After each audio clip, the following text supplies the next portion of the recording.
بسم اللہ الرحمن الرحیم۔ السلام علیکم۔ گھر کا ڈاکٹر میں خوش آمدید کہتے ہیں۔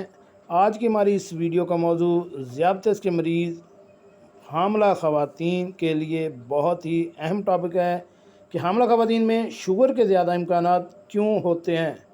اس کے علاوہ شوگر کی صورت میں حاملہ ہونے سے پہلے کی احتیاطیں۔ شروع کرتے ہیں ناظرین آج کی ویڈیو۔ حاملہ خواتین جن میں ذیابطیس کے امکانات زیادہ ہوتے ہیں۔ نمبر 1 پہ ایسی عورتیں جن کے خاندان میں ذیابطیس کا مرض موجود ہو، یعنی والدین، بہن، بھائی یا قریبی رشتہ دار۔ نمبر 2 وہ عورتیں جن کا حمل بار بار ضائع ہو جاتا ہو، یا پہلا مردے بچے پیدا ہوتے ہوں، یا بچے پیدا ہوتے ہی مر جاتے ہوں۔ نمبر 3 وہ عورتیں جن کا پہلے بچوں کا وزن پیدائش کے وقت 8 پاؤنڈ سے زیادہ ہو۔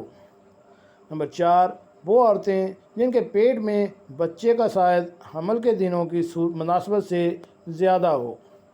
نمبر 5 پہ ہے وہ عورتیں جن کے بچے جسمانی نقص کے ساتھ پیدا ہوئے ہوں۔ نمبر 6 وہ عورتیں جن کے رحم میں حمل کے دوران پانی زیادہ ہو جاتا ہو، یعنی پولی ہائیڈرومینیاز کی کیفیت۔ نمبر 7 پہ آ جاتی ہیں وہ عورتیں جو پہلے ہی دوران حمل ذیابطیس کی مریض رہی ہوں۔ اور نمبر 8 پہ آتی ہیں وہ عورتیں جن کا وزن بہت زیادہ ہو۔ ناظرین کے ساتھ بہت ہی احتیاط رکھنے والی بات وہ ہے کہ یاد رکھیے ان 8 گروپوں کی خواتین کے لیے لازمی ہے کہ وہ حاملہ ہونے سے پہلے خون میں شوگر ٹیسٹ کروا لیں۔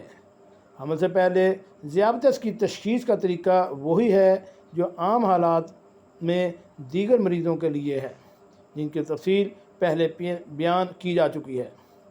حمل سے پہلے جن خواتین کے خون میں شکر کی مقدار زیادہ ہو وہ ذیابطیس کی مریض ہیں، اور انہیں چاہیے کہ اس وقت تک حاملہ نہ ہوں جب تک ان کے شکر کنٹرول میں نہ آ جائے۔ ان خواتین کو حمل کے دوران بھی کنٹرول صحیح رکھنا ہوگا۔